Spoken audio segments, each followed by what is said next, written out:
When you stand and look over Lake Erie, it doesn't feel like a lake, but an ocean. Bright blue water stretches far into the distance. Boats dot the horizon. Birds swarm fishermen.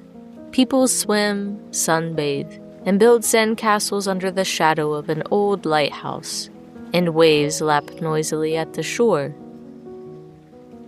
But it's not the ocean.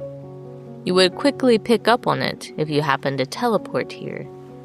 The boats aren't built for the sea. The birds aren't quite right.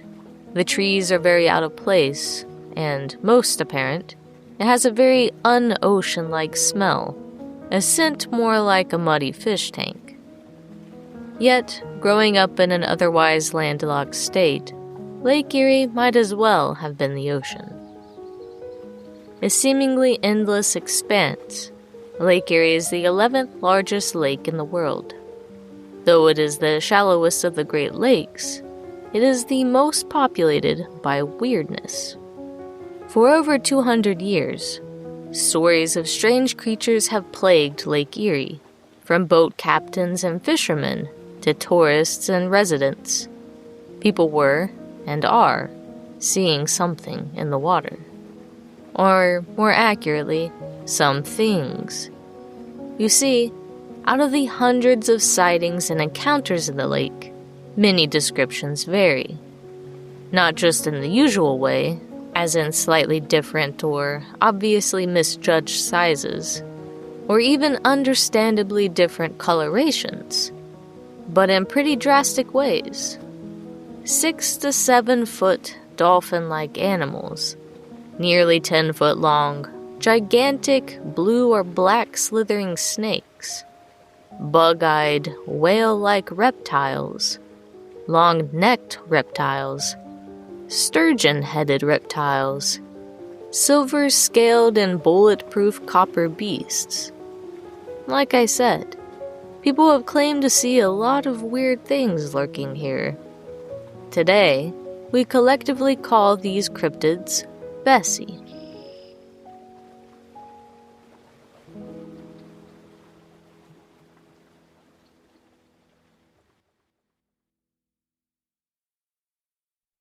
When you think of Bessie, you think of Lake Loch Ness's Nessie.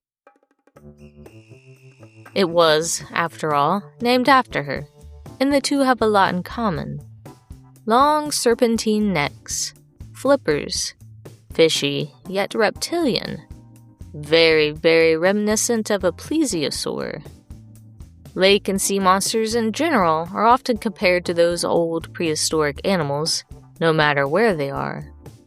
While it is highly unlikely that that is the case anywhere, it is even more preposterous for such a thing to happen in Lake Erie. While it's hard to believe, the lake is pretty young. Over thousands of years, rivers crossed over and carved into the earth. Glaciers rose, fell, grinded, and advanced onto the land, creating the basin we see today. Temporary Lake Eries came and went, leaving now waterless beaches behind, further south. The Lake Erie we know today is only 4,000 years old.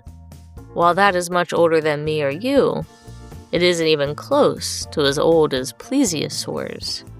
They died at the end of the Cretaceous, along with 3/4 of the rest of all life on Earth, 66 million years ago. They couldn't survive in their changing marine habitats. It just isn't possible that they quickly pushed into fresh water and survived this apocalypse-level catastrophe, the changing waterways, nor persisted through several ice ages, somehow, eventually, ending up in our Lake Erie. Whatever is in Lake Erie, it, sadly, isn't a plesiosaur. But the idea of a living fossil is exciting, and has grabbed international attention, bringing flocks of cryptid tourists to the lake shore, hoping to catch sight of it. Bessie is somehow even more exciting than Nessie for the cryptozoologist. While Nessie is much more famous and an older chapter in cryptozoological history, Lake Erie is 10 times longer than Lake Loch Ness. There are much more places for a large creature to theoretically hide, which gives hunters much more time to be invested in looking for it, and many more excuses for why they can't find what they're looking for. The lake has also not been as thoroughly searched or funded as Lake Loch Ness, providing more opportunity for paid expeditions and content creation. The popularity of Bessie has exploded and waned multiple times since its initial sighting in 1793. It peaked in the 90s, when it was also somewhat officially given a name. A single sighting in September 1990 broke local news and sparked a wave of encounters, new and, allegedly, old. A toll-free phone line was set up to gather witness accounts and stories for a Port Clinton, Ohio newspaper, the Ottawa County Beacon. The same paper also set up a contest to name the monster, settling on South Bay Bessie as the most recent sightings took place near Port Clinton and its Davis-Besse nuclear power plant. Plus, it rhymed with Nessie. The paper collected more than 10 anecdotes from the Ohio area, most occurring between 1980 and 1991. Monster mania grew, and with it, ideas to capitalize on it. Most memorable, a $5,000 reward was posted by Thomas Solberg, owner of a local marina, for anyone who could catch Bessie alive. He then hung up a sign at the Huron Lagoon Marina that read, "Future home of the Lake Erie sea serpent." As I'm sure you know, while Bessie was sighted many, many more times since then, she has continued to elude capture, evading not only nets, lures, and weaponry, but photography, film, and all other devices. Strange as Bessie and all of her sightings are, there is a reasonable explanation for all of them, and it is an endangered fish. Remember what I said about plesiosaurs? Well, that's sort of the sturgeon story. Sturgeons started appearing in the fossil record in the late Cretaceous, which was around 145 million years ago. Not too long, Earth history-wise, after the plesiosaurs, who came on the scene about 200 million years ago and were thriving during the Cretaceous. In fact, the two animals may have shared water from time to time. Since then, sturgeons haven't changed too much. They are, in a way, what Bessie and plesiosaur enthusiasts are so excited about. A living fossil. They look very prehistoric too. They have tail fins similar to sharks, with the top being longer than the bottom, and an extensive, smooth, scaleless body lined with 5 rows of bony plate armor called scutes. Their faces are prolonged and sharp, with thin, pointy, upward curving noses, small eyes, and whiskers, called barbels. They also can grow to incredible sizes. Lake sturgeons, the species found in Lake Erie, can weigh up to 240 pounds and grow up to 7¼ feet long. They can also live to be more than 100 years old.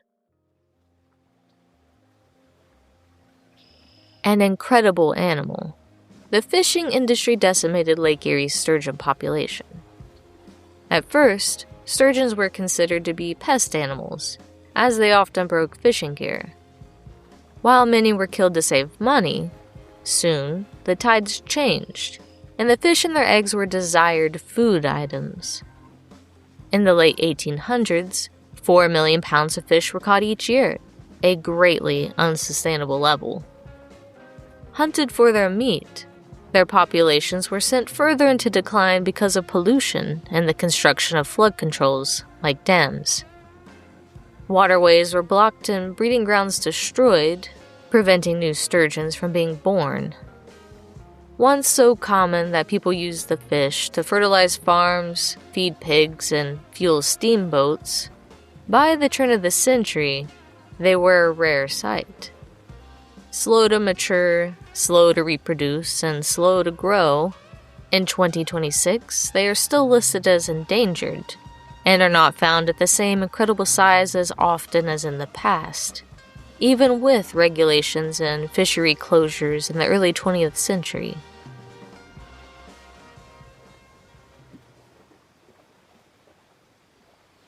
I think, without a doubt, that most of these Bessie sightings can be attributed to the sighting of a lake sturgeon, an animal under the radar to most people, so rare that it itself has become a sort of cryptid.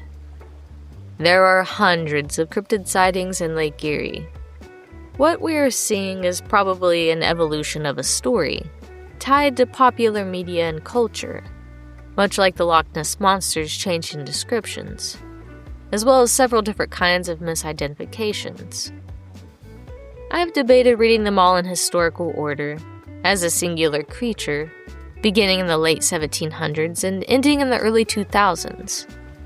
But the stories vary so much that it doesn't paint a very clear picture of a figure. Lake Erie is separated into 3 basins: the western, central, and eastern.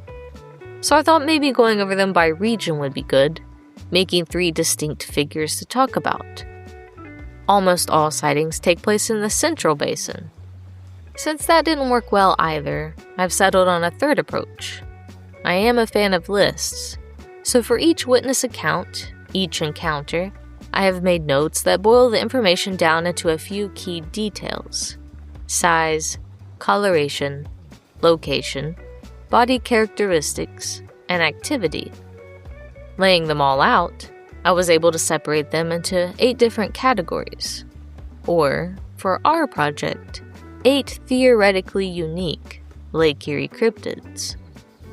While there are many aquatic species that vary in color or size and sometimes shape, depending on their age, sexual maturity, or sex, or sometimes specifically before, during, or after breeding, we aren't going to take that into account when trying to categorize these, as it would just be too complicated. We could argue and explain all of them to be related or not, or argue some and not others, but at the end of the day, we have very limited information and, for the most part, only brief stories. Also, I think this way is more fun. Over the course of the next 2 weeks, there will be 8 mini-episodes covering Lake Erie and its monsters. It'll be like a summer road trip special. We'll go over every story I could find and collect, starting with the biggest cryptid and working our way down to the smallest. Some have names given to them by local papers and witnesses. Others are going to be given a name by me. After their history is recounted, we will imagine what they would be like in real life, if they existed exactly as described. Next Monday, I'll take you on the first of 8 dives. And hopefully, this summer, you can visit the lake yourself and take a dive or swim or beach watch of your own. Who knows? Maybe you'll see one of the things we'll be talking about. Or perhaps, maybe even something new.